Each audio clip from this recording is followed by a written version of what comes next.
Bem-vindo a mais um especial entrevista.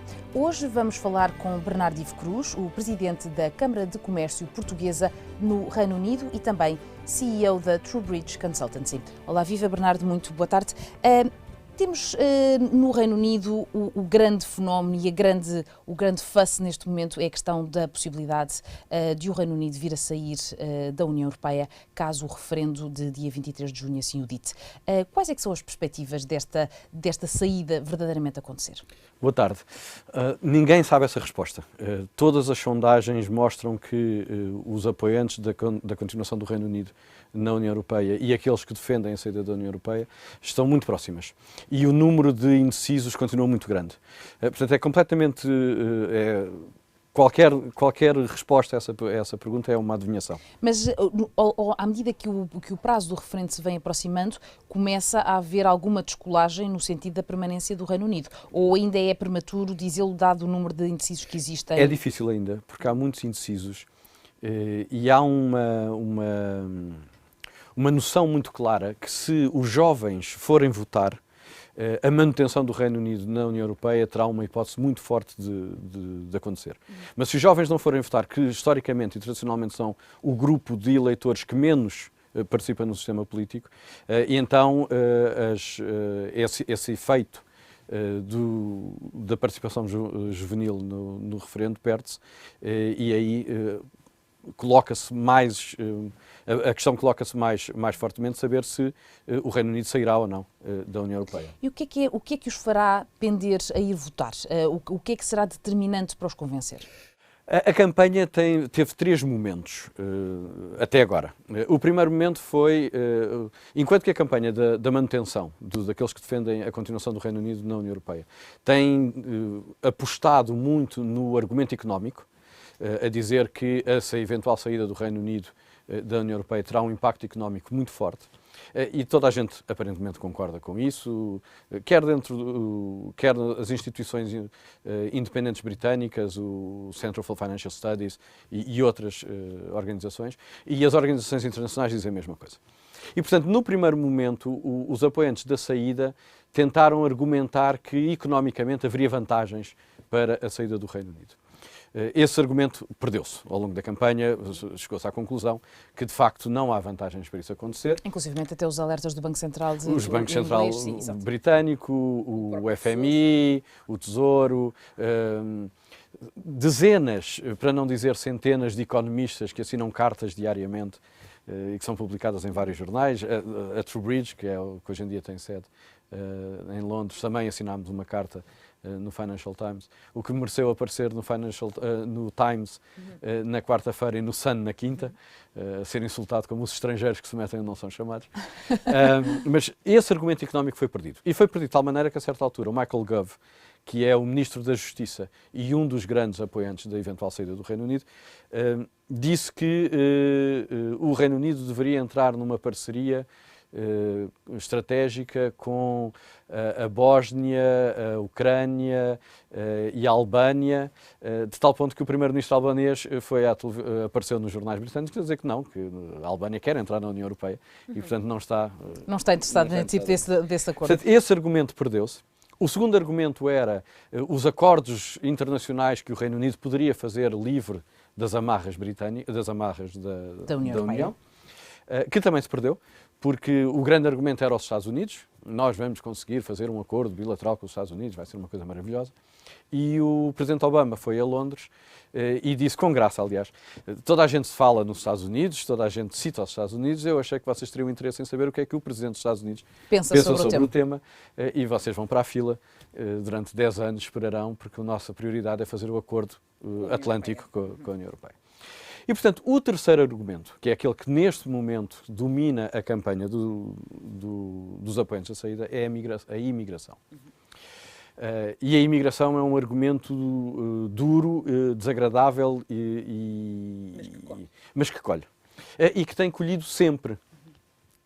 Eu vivo no Reino Unido, dentro e fora, desde 2001.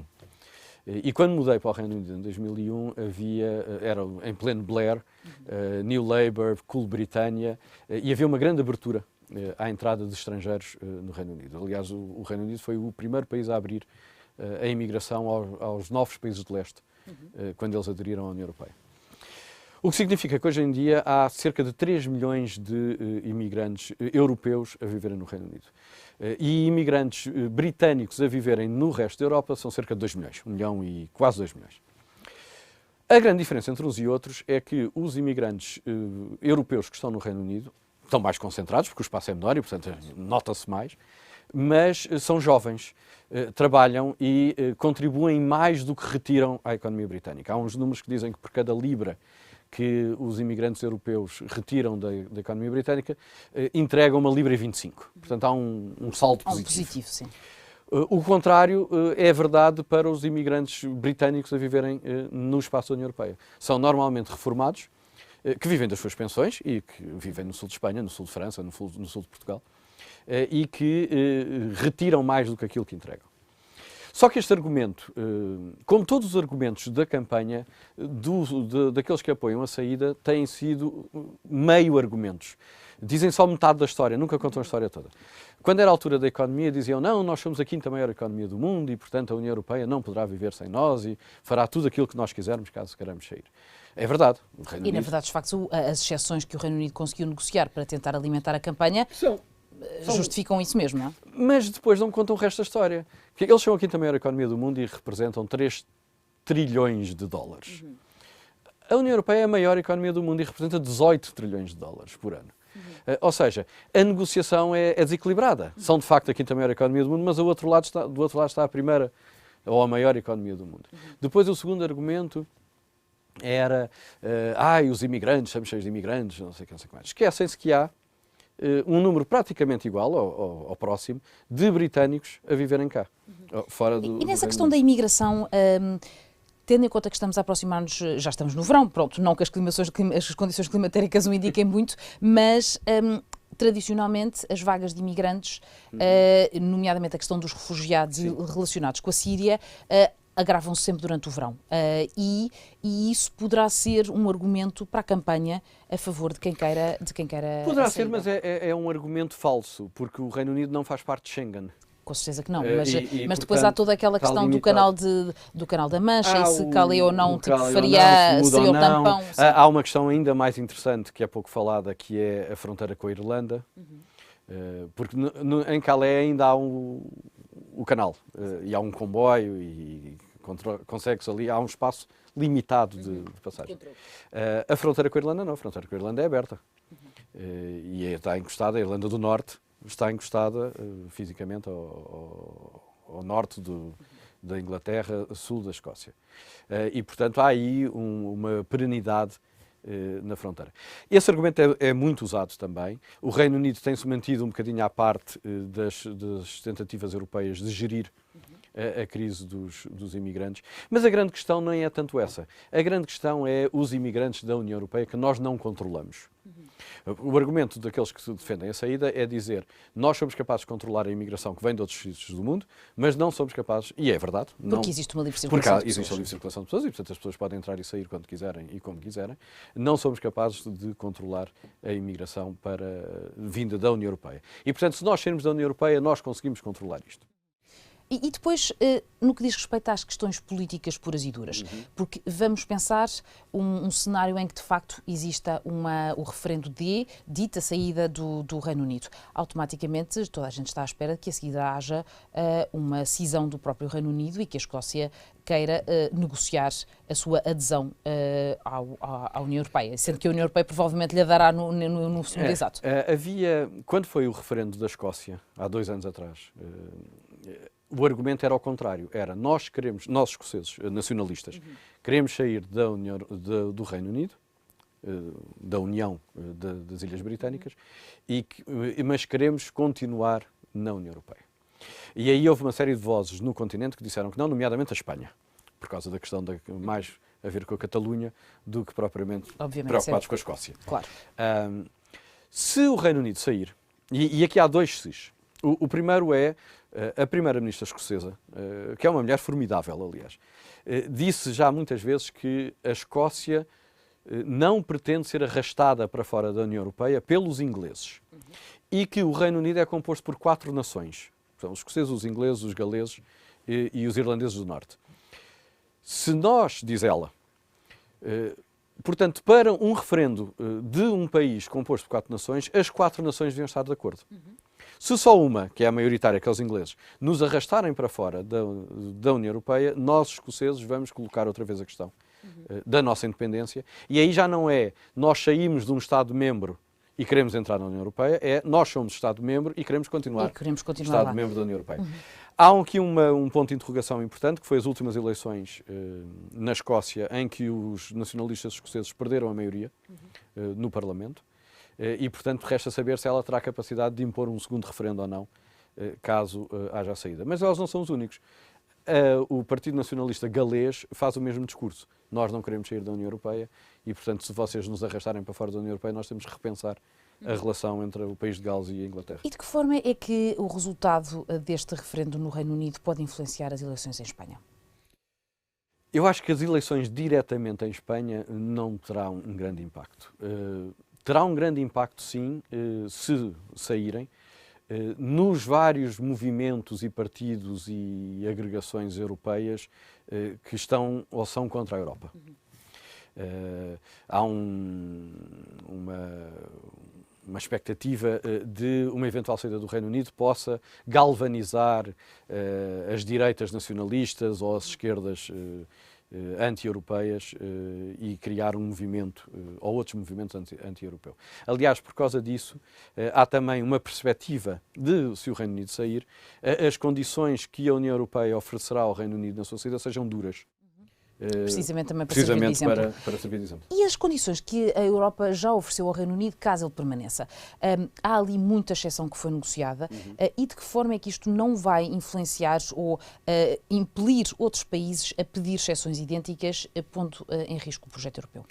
É possível que aconteça. Eu acho que a União Europeia, no estado em que está, já não é um projeto único. Eu acho que nós estamos já claramente numa Europa a variadíssimas velocidades. Já não são só os que estão no euro e os que estão fora do euro. Como sabe, dos que estão fora do euro, só o Reino Unido e a Dinamarca, o Reino Unido e a Suécia, é que se podem manter fora do euro, porque os outros têm que aderir quando tiverem cumprirem os critérios que são obrigados. Já não é só os que estão dentro de Schengen e os que estão fora de Schengen. Eu acho que a Europa está-se a reconfigurar à volta do mercado interno e o resto está-se a tornar um bocadinho à la carte, um bocadinho optativo. A negociação do Reino Unido conseguiu algumas coisas que são interessantes para toda a Europa, nomeadamente a diminuição da burocracia, a completar o mercado interno na área dos serviços, que ainda está muito por fazer, e que é uma área que interessa particularmente ao Reino Unido, porque a maior parte da economia britânica é de serviços, e também dar mais voz aos parlamentos e, portanto, reforçar o papel dos parlamentos nacionais no processo comunitário. Depois, há matérias que são só específicas do Reino Unido, nomeadamente a City, que é a grande questão. E de reconhecer que há uma zona com várias moedas, que não estão só o euro, e o seu relacionamento com a City. Se saírem, portanto, aquilo que o Reino Unido negociou, que é específico para o Reino Unido, é a City. Sim. O resto são questões que são úteis ou não. A todos. A todos. A Alemanha nunca foi uma grande fã de completar o mercado interno na questão dos serviços, porque a economia alemã é muito mais industrial do que a britânica. Sim, muito mais preocupados na altura com a questão dos canalizadores polacos do que propriamente com os serviços. Uma nota final para passarmos ao próximo tema. Consequências específicas que um eventual Brexit possa ter para Portugal. Há um estudo cuja metodologia não me parece sólida como as pedras, mas é o único estudo que foi feito a verificar qual é o impacto em cada um dos 27 Estados-membros de eventual saída do Reino Unido. E Portugal aparece como o quarto mais afetado, aquele que mais sofrerá com uma eventual saída. A razão é bastante clara, embora a metodologia seja uma metodologia mais ligada a questões económicas e financeiras. Há uma outra razão que me parece mais óbvia, que Portugal será muito afetado numa eventual saída do Reino Unido, que é o Reino Unido neste momento funciona como uma espécie de âncora da política europeia no espaço atlântico. Ou seja, o Reino Unido tem um peso e uma influência que garantem que o projeto europeu mantém-se se quiser uma imagem geográfica, ali algures entre a França e a Alemanha ou na parte ocidental da Alemanha. Se o Reino Unido sair, essa âncora desaparece e esse ímã de políticas europeias desaparece. E, portanto, a tendência será que a política europeia, o centro europeu, se mova mais para leste e Portugal fique mais nas franjas da União Europeia. Isso torna ainda mais periférico que aquilo que já é hoje, bastante mais periférico, com as consequências económicas que tem. Mudando de tema radicalmente, enquanto CEO da TrueBridge Consultancy, neste momento estão a apostar num novo conceito, que é o conceito da economia azul. Quer, por favor, explicar-me em que é que consiste? O conceito da economia azul não é completamente novo, mas está finalmente a começar a passar de um conceito teórico para um modelo de negócio. A economia azul é, no fundo, a economia do mar com uma forte preocupação de sustentabilidade ambiental, sustentabilidade do meio marítimo, e sustentabilidade e desenvolvimento social. O que nós temos hoje em dia na economia do mar é as empresas trabalham o mar, retiram os proveitos que possam retirar do mar e colocam-no no mercado e trabalham. A economia azul diz que as empresas têm que continuar a crescer, com certeza, mas têm que fazê-lo de forma a manter a sustentabilidade do meio ambiente e a gerar benefícios para as populações ribeirinhas. E porquê é que isso atrairá mais investidores do que atraía a economia do mar? Por duas razões. Primeiro, porque a sustentabilidade do meio e a sustentabilidade social das populações ribeirinhas faz com que todo o modelo seja ele próprio mais sustentável. Hoje em dia, o Atlântico, em termos de pesca, por exemplo, nós temos grandes fases em que não se pode pescar porque houve um excesso de pesca. Há um estudo que diz que há mais plástico no mar do que peixes.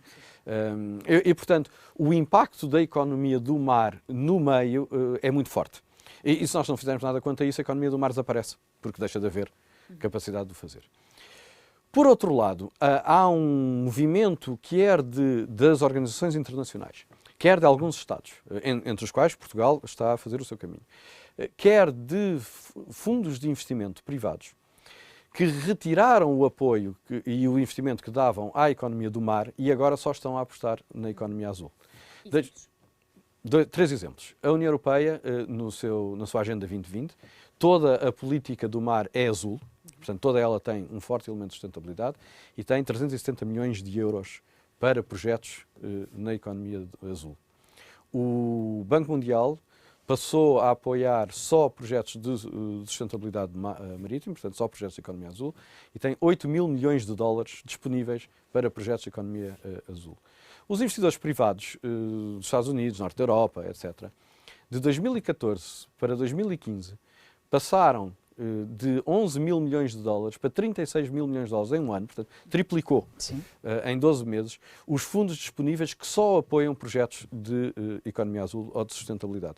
Portanto, para uma empresa que hoje em dia trabalha na economia do mar, passar para a economia azul é mais caro, porque há uma série de outras obrigações que a empresa tem que assumir para poder trabalhar na economia do mar. E, portanto, a forma como a TrueBridge está a olhar para a economia azul é uma parceria público-privada, que eu sei que cá em Portugal é uma espécie de um palavrão, mas que no resto do mundo faz sentido, entre o Estado e os privados e as universidades, em que os Estados criam as condições administrativas, fiscais, legais, necessárias para que as empresas possam passar da economia do mar para a economia azul sem perder com isso.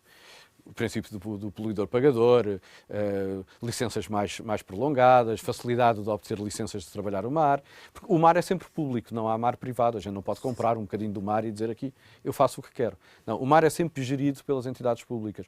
Os países nas suas águas territoriais e a Organização Internacional, a Organização Marítima Internacional e acordos internacionais nas águas internacionais. Portanto, o Estado tem que lá estar sempre.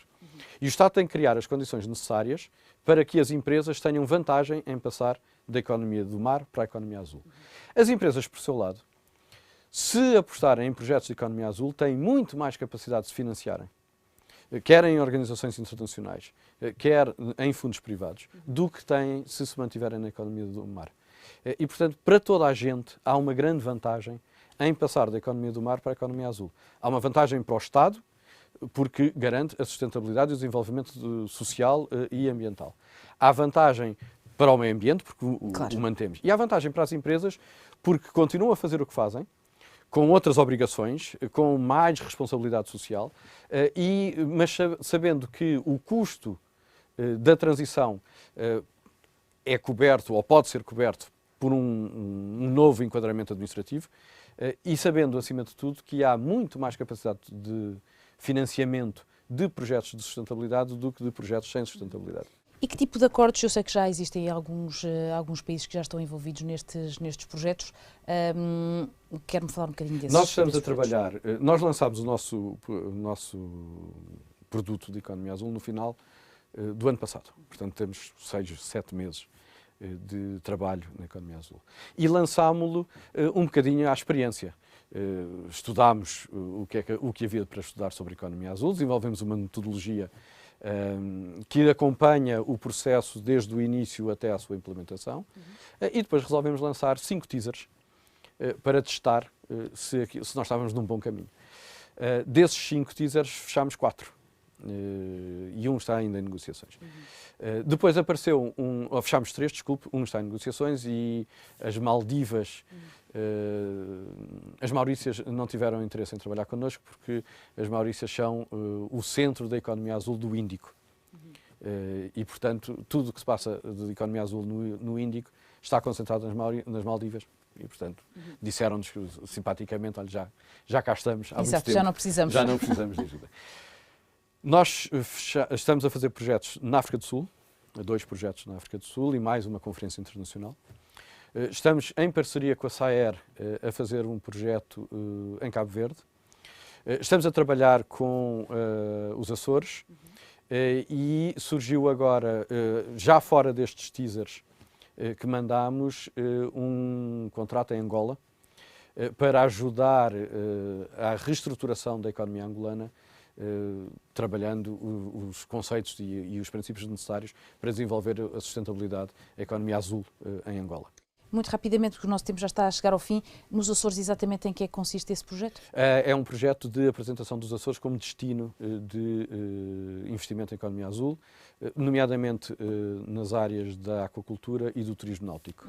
E na África do Sul? Na África do Sul são 2 projetos de aquacultura e uma grande conferência internacional de apresentação de projetos. E esses projetos de aquacultura são desenvolvidos por empresas portuguesas? Ou... Podem ser ou não. No caso da África do Sul serão desenvolvidas por empresas sul-africanas. No caso dos Açores, nós estamos a preparar todo o material de informação.